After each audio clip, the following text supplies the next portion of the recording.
지혜빛광성교회 수요일 예배 시작하겠습니다.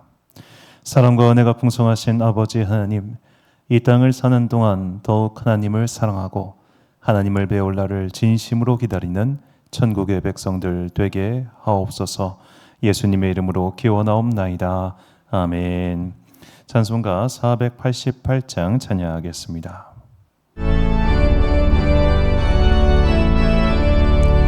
이 몸의 소망 무언가 우리 주 예수뿐이세. 우리 주 예수밖에는 믿으리 아주 없도다. 주 나의 반석이시니 그 위에 내가 서리라. 그 위에 내가 서리라. 무섭게 바람 부는 밤 물결이 높이 설렐 때 우리 주 크신 은혜에 소망의 닷을 주리라. 주 나의 반석이시니 그 위에 내가 서리라. 그 위에 내가 서리라. 세상에 믿던 모든 것 끊어질 그날 되어도 구주의 언약 믿사와 내 소망 더욱 크리라. 주 나의 반석이시니 그 위에 내가 서리라. 내가 서리라. 바라던 천국 올라가 하나님 앞에 배울 때 구주의 의를 힘입어 어여시 바로 서리라. 주 나의 반석이시니 그 위에 내가 서리라. 그 위에 내가 서리라. 예배를 위하여 기도하겠습니다.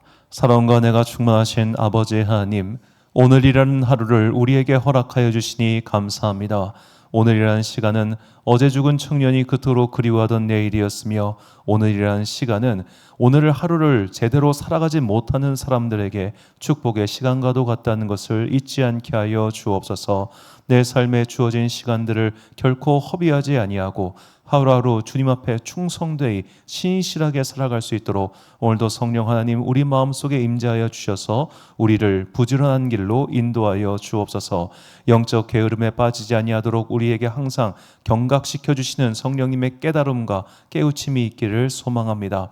가만히 있다 보면 어디론가 알 수 없는 곳으로 끌려가서 결국 그곳에서 하나님을 잊어버린 채 살 수 있다는 것을 잊지 않게 하여 주옵시고, 날마다 말씀과 기도를 통하여 경각심을 갖고 우리를 자꾸만 허망한 자리, 실패의 자리, 낙심의 자리로 이끌려고 하는 마귀의 함정으로부터 벗어나게 하여 주옵소서. 주님께서는 우리의 삶이 행복하기를 바라시고 건강하기를 바라시고 우뚝 서기를 바란다는 것을 잊지 않겠습니다. 그러니 주님, 이 시간 말씀을 통하여 기도를 통하여 예배를 통하여 우리 가운데 똑바로 설 수 있는 마음의 힘을 굳건히 세워주시기를 간절히 소망하오며, 이 모든 말씀 우리 구주 예수 그리스도의 이름으로 기도드립니다. 아멘. 오늘 우리에게 주시는 하나님의 말씀 요한계시록 14장 13절 한 절입니다. 요한계시록 14장 13절 말씀. 14장 13절 말씀 한 절이니까 저와 같이 한 목소리로 봉독하겠습니다. 시작. 또 내가 들으니 하늘에서 음성이 나서 이르되 기록하라. 지금 이후로 주 안에서 죽는 자들은 복이 있도다 하시매, 성령이 이르시되 그러하다. 그들이 수고를 그치고 쉬리니 이들은 그들의 행한 일이 따름이라 하시더라. 아멘. 오라 달콤한 죽음이여 라는 제목으로 하나님의 말씀 선포하겠습니다. 제목이 되게 살벌하죠. 이것은 제가 그냥 맘대로 지은 제목이 아니라 요한 세바스찬 바흐의 작품 번호 478번 성가곡 제목입니다. 그 성가곡의 가사가 이렇습니다. 오라 달콤한 죽음이여, 오라 축복받은 안식이여, 와서 나를 평화 속으로 안내하라. 나는 이 세상에 지쳤기 때문이라네. 아 오너라 나는 너를 기다리고 있노라. 어서 와서 나의 두 눈을 감겨다오. 축복받은 안식이여 오너라. 하늘나라는 아주 좋은 곳 그곳은 온갖 기쁨이 충만하도다. 하여 나는 벌써부터 언제나 이별할 준비가 되어 있다오. 이제 나는 이 두 눈을 감노라. 축복받은 안식이여 오너라. 자, 이 요한 세바스찬 바흐가 작곡한 이 성가곡 가사만 보면 굉장히 은혜롭고 차분하고 되게 좀 약간 기분 좋다고 해야 될까요? 되게 밝은 분위기가 나지 않습니까? 가사에는. 근데 곡 자체는 그렇지가 않아요. 곡은 되게 딱 들으면은 누가 들어도 장송곡이에요. 누가 들어도 장례식장에서 연주할 만한 그런 찬양 성가곡인데 여하튼 가사는 이렇게 오라 달콤한 죽음이여 라고 시작하고 있다는 겁니다. 자, 과연 죽음은 달콤한 것일까요? 아무도 그렇게 생각하지 않을 것 같아요. 자, 이제 요한 세바스찬 바흐는 이제 17세기 사람인데 그 전에 이제 요한 세바스찬 바흐만 해도 종교개혁 이후의 사람입니다. 그래서 그가 루터교 신자였어요. 우리로 치면 개신교인이었단 말입니다. 이 가톨릭에서는 장례곡, 뭐 진혼곡이라고 하죠. 이렇게 진혼 미사곡을 쓰는 것을 레퀴엠이라고 부르는데 이 레퀴엠의 곡의 구성을 보면은 진노의 날, 눈물의 날, 그리고 리베라메라고 하는 나를 자유롭게 하소서, 그리고 천국에서 보통 이렇게 곡의 구성을 하는데 가장 유명한 곡이 이제 이 레퀴엠이 되게 많아요. 되게 많은데 되게 유명한 게 베르디와 모차르트입니다. 그런데 이 베르디와 모차르트만 하더라도 이 레퀴엠을 만들었을 때 당시가 아직 뭐라고 해야 될까요? 종교 개혁 이후긴 한데 저쪽은 가톨릭 계열이다 보니까 되게 뭐라고 해야 될까? 무섭고 두렵고 막 그래요. 그래서 제가 들려드리고 싶은데 이 저작권 때문에 들려드릴 수가 없는데 지금 실시간 방송 중이라 나중에 유튜브에서 진노의 날 검색해 보시면 베르디 아니면 모차르트 둘밖에 뜨지 않습니다. 거의. 자, 이 두 곡에 들어보면 되게 무서워요. 디에스 이레 뭐 이렇게 하면서 쭉쭉 나오는데 자, 그렇게 무섭다는 게 보통 사람들의 인식이었단 말입니다. 죽음은 무섭고 죽음은 피해야 돼요. 죽음은 멀리 해야 되는 거예요. 자, 그런데 세바스찬 바흐는 성경을 읽는 사람이었고 매주 교회에서 또 설교를 듣는 그러니까 독일 루터교 신자였기 때문에 성경을 보니까 죽음은 그렇게 무섭고 두렵고 피해야 되고 그렇기 때문에 하나님께서 진노하시는 그런 게 아니더라는 거예요. 아, 죽음은 천국으로 들어가는 문이구나. 죽음은 이 땅과 이별하고 더 좋은 곳으로 가는 길목이구나. 그러니까 내가 두려워하거나 슬퍼하거나 낙심할 이유가 그렇게 크지 않겠구나. 그가 이제 크리스찬 신자로서 그 작곡가로서 그것을 발견해서 이렇게 만든 겁니다. 이것을 더욱더 분명하게 깨닫고 그 레퀴엠을 새롭게 만든 사람이 요하네스 브람스라고 하는 사람이에요. 이 브람스라고 하는 사람이 만든 독일 레퀴엠은 그야말로 레퀴엠교에서 새로 획을 그었다고 말할 정도인데 왜냐하면 이 사람이 기존의 형식을 답습하지 않고 성경 구절을 근거로 해서 완전히 새롭게 레퀴엠을 구성했기 때문입니다. 이 브람스가 이렇게 레퀴엠을 새롭게 구성하게 된 데는 그의 개인적인 배경이 있습니다. 자, 이 사람의 스승이 이 슈만이라고 하는 사람인데요. 이 슈만이라고 하는 사람이 당대에 자기의 동갑내기의 위대한 피아니스트가 있었어요. 쇼팽이라고 하는. 그러니까 쇼팽과 슈만은 동갑인데 이 당대의 리스트와 쇼팽이라고 하는 양대 거대한 산 같은 피아니스트계 두 사람이 있다 보니까 이 슈만이라고 하는 사람은 나도 재능은 쟤들 못지 않은데 어떻게든 그들을 따라잡으려고 이 피아니스트는 손이 이렇게 크고 넓어야 좋다고 하잖아요. 이거를 억지로 넓히기 시작합니다. 그러다가 이게 찢어져 버려요. 더 이상 그래서 피아니스트로 이제 할 수 없음을 깨닫고 작곡가로 전향해서 지휘자가 되기로 합니다. 뭐 작곡에도 재능이 있었으니까 지휘자로서도 능숙하게 할 수 있을 줄 아는데 보통 이런 사람들이 보통 천재류가 다른 사람들과 화합을 잘 못하잖아요. 그러니까 야, 너는 왜 이렇게 연주를 못하냐, 너는 센스가 없냐 해가지고 오케스트라 단원들이랑 결국 불화가 나서 잘려요 거의. 그러니까 이 사람이 낙심해. 나는 손가락도 이게 박살나가지고 이걸 펼 수도 없고 그렇다고 지휘자로서도 작곡가로 성공도 못한 것 같고 해서 이 사람이 자살을 기도합니다. 그리고 나서 이제 어쩌지 살아가지고 정신병원에 입원해요. 그때 정신병원에 입원했을 때 만난 그의 제자가 사실상 마지막 제자인데 브람스입니다. 자, 이 브람스가 넘치는 재능을 갖고 있다는 것을 슈만이 발견하고 일단은 삶에 남아있는 기간 동안 얘를 가르치는데 고작 6개월밖에 가르치지 못하고 그가 죽어요. 자, 음악을 시작하고 스승으로 섬긴 사람인데 스승이 곧 죽습니다. 그러니까 이 브람스라고 하는 사람의 내면에는 죽음에 대한 굉장히 어떻게 보면 공포, 그리고 이제 말년에 슈만이 사실 제정신이 아니었거든요. 그 모습을 보면서 어떤 공포감을 가지고 있다가 결정적으로 죽음이 확 그에게 다가온 사건이 있었으니 그의 어머니의 죽음이었습니다. 이 브람스는 당대에 특이하게도 결혼을 하지 않았습니다.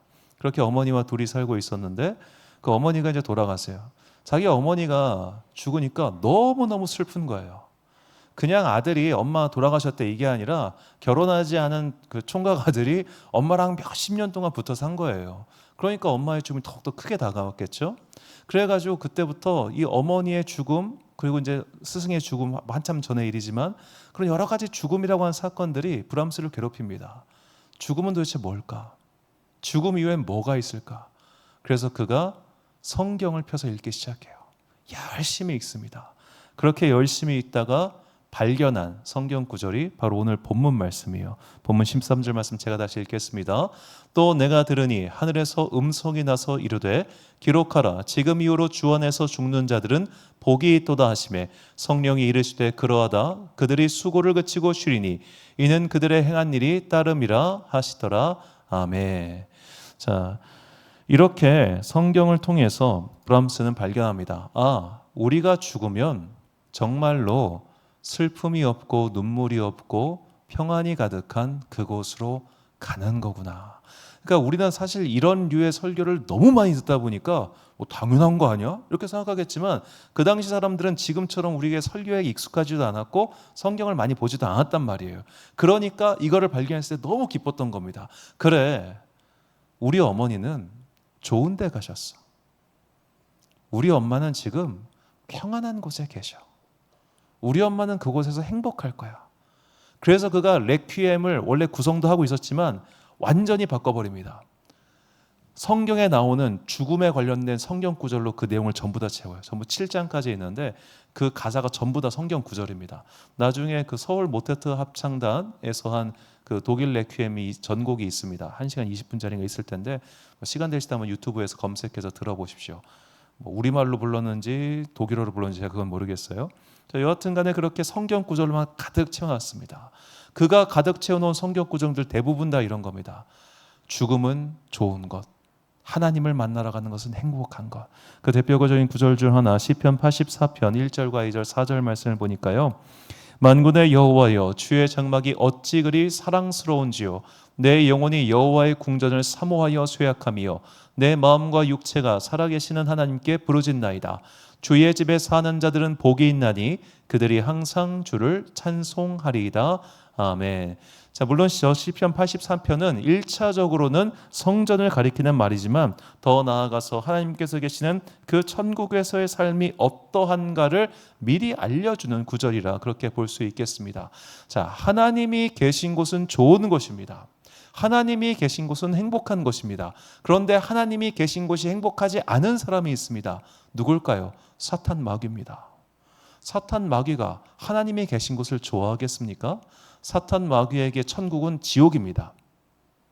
반대로 그들에게 지옥은 천국입니다. 하나님과 가까이 할수록 그들에겐 불행합니다.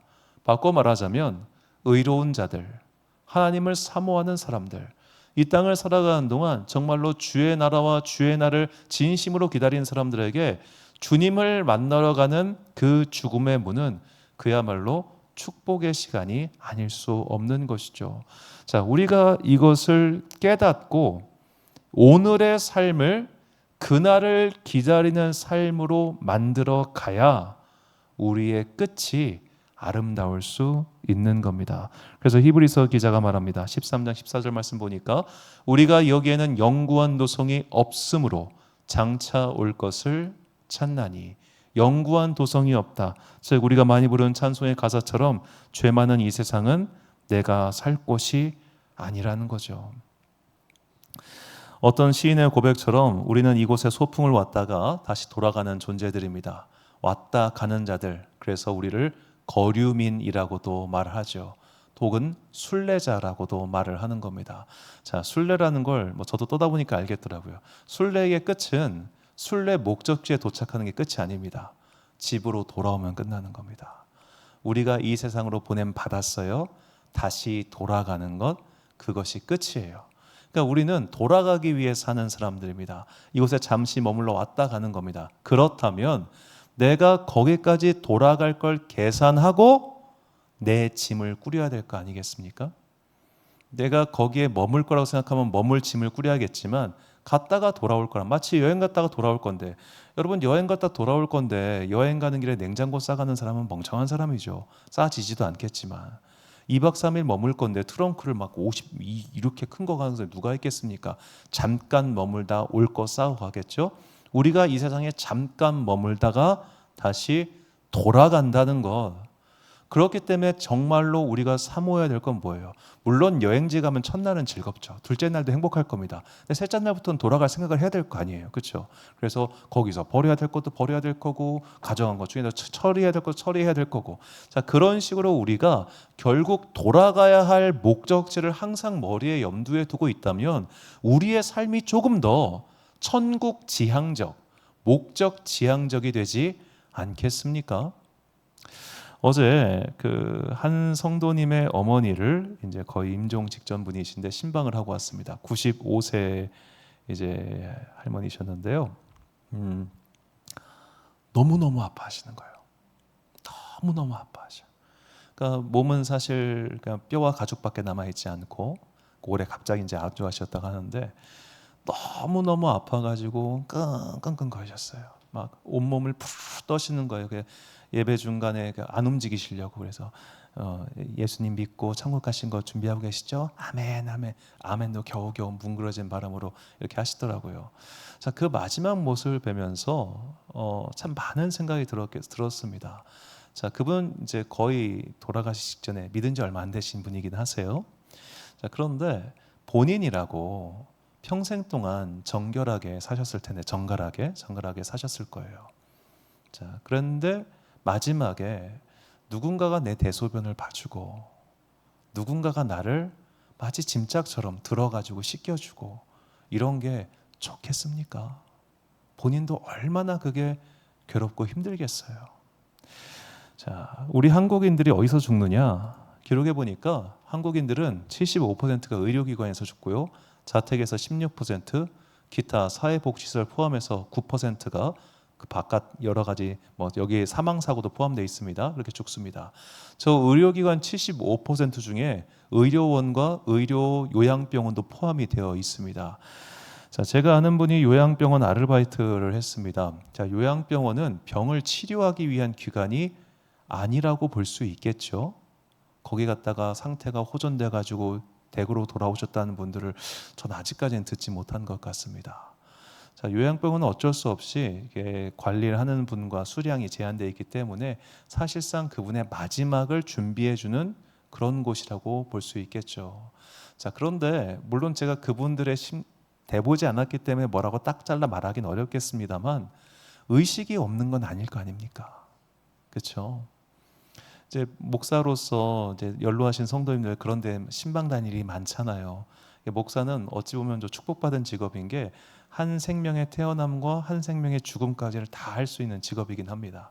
자, 그래서 이제 마지막 가시는 분들 그런 요양원, 요양병원, 병원시만 무지하게 다니니까 가보면은 그 마지막 모습이 참 안타까워요.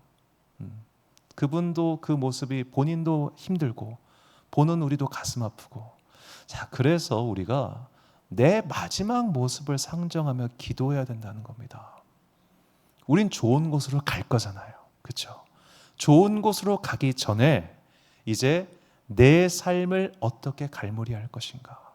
이 문을 닫고 새 문을 열고 들어가야 되는데 이 문을 닫을 준비를 나는 지금 하고 있는가. 그것은 건강의 준비도 있겠지만 무엇보다 가장 중요한 거, 이게 생사 위주라고 내가 어떻게 죽을지 어떻게 알아요. 그러니까 내가 바라는 죽음을 위해서 우리는 기도하는 마음을 가지고 하루하루를 살아야 됩니다. 자, 유대인들에게는 가장 이상적으로 생각하는 죽음의 모습이 있습니다. 그들은 집에서 자다가 사망하는 것을 가장 이상적인 죽음이라고 생각합니다. 그래서 이것을 가리켜서 하나님께서 입을 맞춰 주셨다라고 표현을 합니다. 자, 자다가 평안히 죽는 것, 우와, 이것만큼 참 행복한 일이 어디 있겠어요. 자, 그 외에도 이 기독교계에는 전설 같은 여러 그 죽음의 이야기들이 있습니다. 뭐 저희 외할머니 같은 경우도 금요철야 기도하다가 돌아가셨습니다. 금요철야 기도하셨는데 새벽에 그때 이제 밤새서 기도하는 거니까 새벽에 가서 권사님, 장로님 하고 누가 깨보니까 그대로 돌아가신 거예요.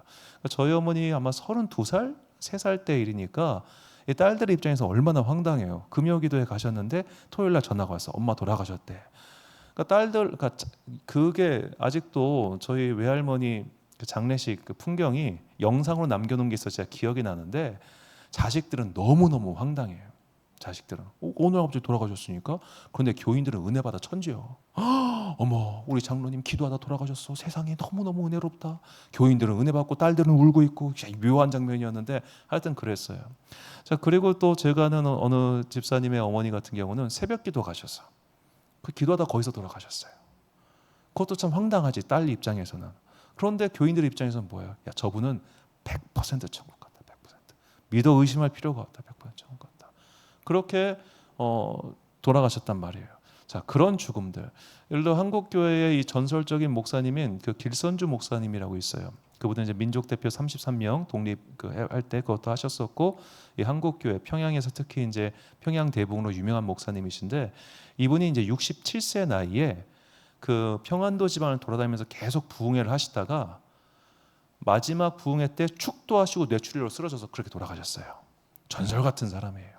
와, 축도하고 그 자리에서 죽는다? 우와, 목사계의 기적 같은 분이죠. 자, 반대로 이건 제가 절대로 그분의 그 마지막을 폄하하는 게 아니라 예로서 듣는 건데, 제가 아는 한 목사님 정말 좋은 분이세요. 목회도 잘하셨고 큰 교회를 일구셨습니다. 근데 이분이 90세 넘어 돌아가셨어요. 90세 넘어 돌아가셨는데 80세 이후부터 거동을 못 하셨어요. 그래서 계속 침대만 계셨어요. 그럼 그 병간호 누가 있을까요? 사모님이 하셨어요. 사모님이 10년 넘게 그거 했습니다. 그 아들 내미가 바로 옆 단지 사는데 욕 나올 와, 그 아들은 김병에 효자 없다고. 더구나 아들은 쓸모가 하나도 없어. 하여튼 그렇게 아버지가 오랫동안 누워 있고 그 엄마도 쬐깐해요. 그 사모님도 진짜 쬐깐해요. 그 사모님이 그렇게 막 병수발하셨어. 10년 넘게 병수발하고 이제 목사님 돌아가셨어요. 그러니까 사모님 치매가 왔어요. 지금 요양병원 계실 거예요. 돌아가셨는지 안 돌아가셨는지 작년에까지는 전화를 해봤는데 너무너무 고생스럽더라고요. 너무너무. 그런데 그렇게 20년 넘게 이렇게 계시니까, 자, 교인들도 처음에는 와, 우리 목사님 목회도 잘하시고 훌륭하셨고 너무너무 좋은 우리 영적 아버지 같은 분이 그래서 찾아오겠죠. 그래도 그게 몇 년이나 갈 것 같아요. 90세 다 가시니까 아무도 안 와. 아무도 안 와. 그냥 그렇게 외롭게 고생 하는 모습 보면서 참 많은 생각이 들더라고. 예. 그분이 뭐 잘못 사셔서 그런 게 아니에요. 그분 정말 좋은 목사님이세요. 새벽 재단 뭐 모든 재단을 정말 열심히 섬겼던 분인데, 이 사람의 생명과 죽음이라는 거 우리가 어떻게 통제할 수가 없잖아요. 그래서 우리가 정말 기도를 해야 되는 겁니다. 주님, 나의 마지막 모습이 이러이러하게 해주세요. 제가 아는 어떤 목사님, 참 그분도 착한 분이신데, 이분 은퇴하시고 얼마 지나지 않아서 주무시다가 산책 마치시고 돌아오셔서 주무시다가 헉 하고 돌아가셨어요.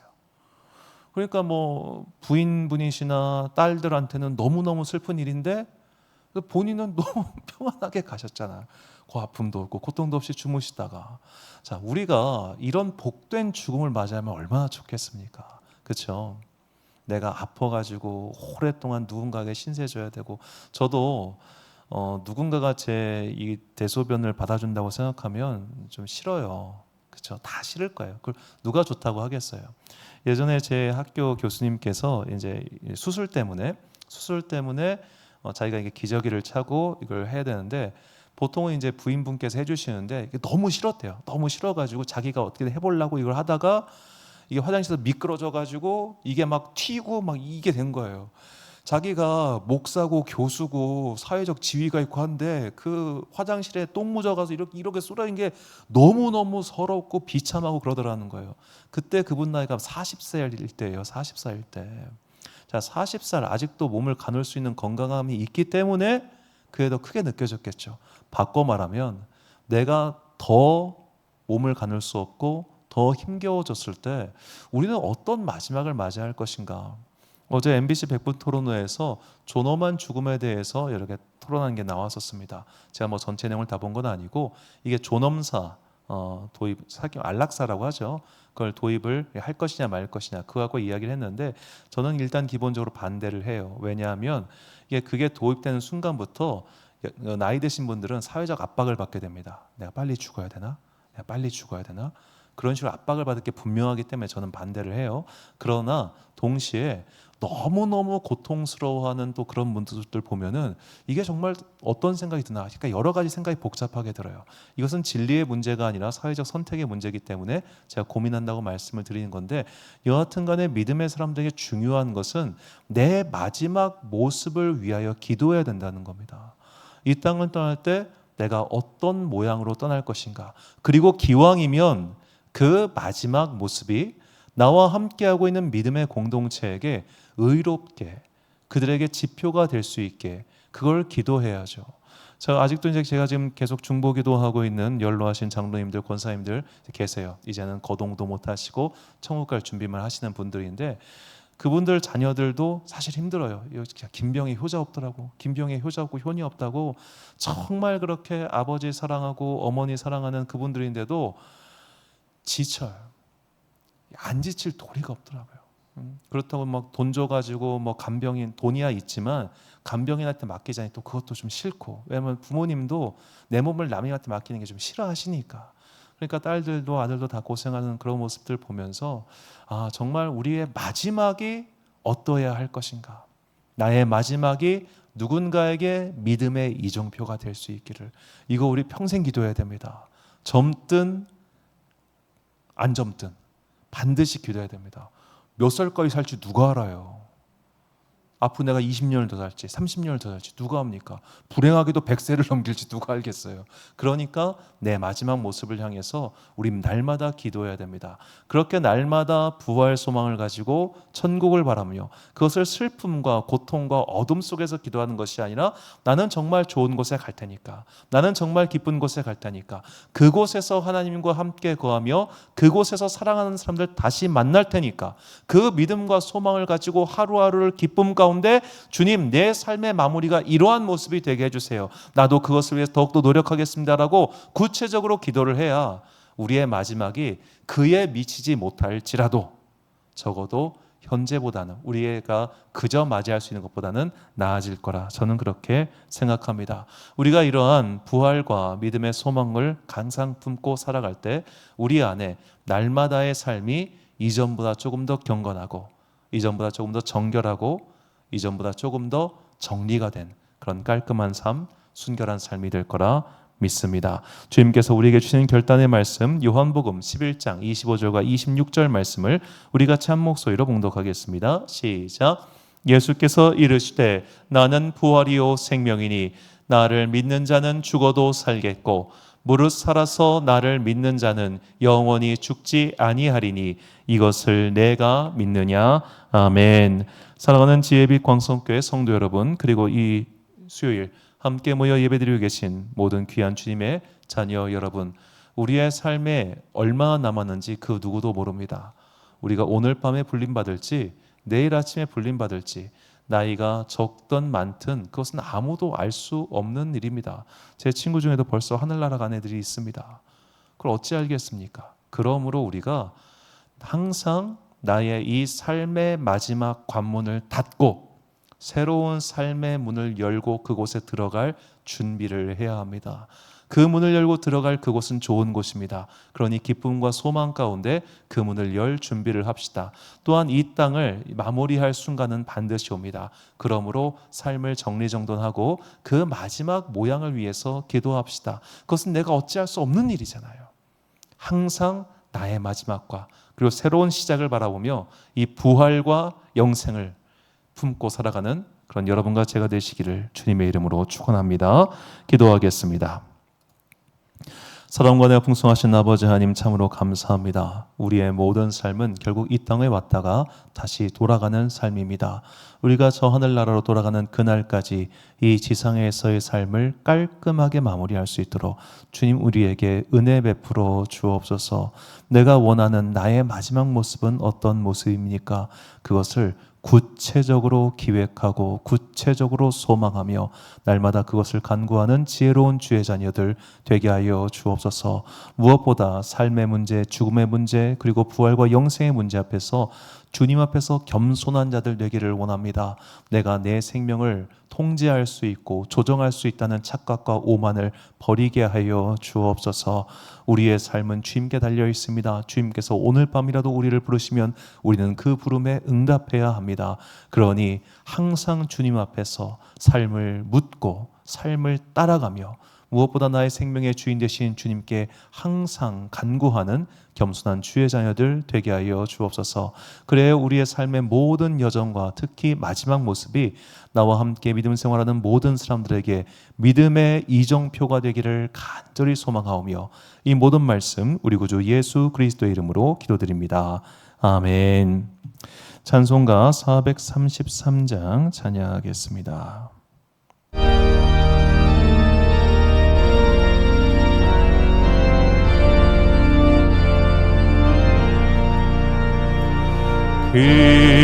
귀하신 주여 날 붙드사 주께로 날마다 더 가까이 저 하늘 나라 나 올라가 주의 품 안에 늘 안기어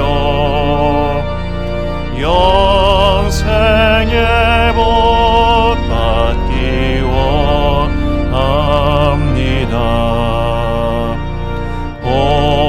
공헌할 물건 나 없어도 날마다 주께로 더 가까이 내 죄를 주께 다 고하니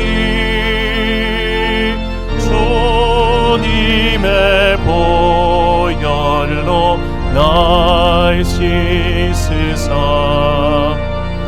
눈보다 더 희게 하옵소서. 타락한 마귀 날 꾀어도 주 예수 앞으로 더 가까이 세상 속한 계허영심 또 주한 생각을 다 버리니 정결한 마음 내게 늘 주소서. 이 세상 내가 살 동안에 주께로 날마다 더 가까이 저배는 천국 나으러 가 한없는 복락을 다 얻도록 풍성한 은혜를 주옵소서.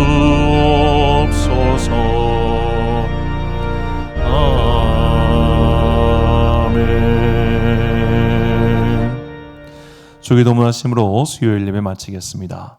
하늘에 계신 우리 아버지, 아버지의 이름을 거룩하게 하시며 아버지의 나라가 오게 하시며 아버지의 뜻이 하늘에서와 같이 땅에서도 이루어지게 하소서.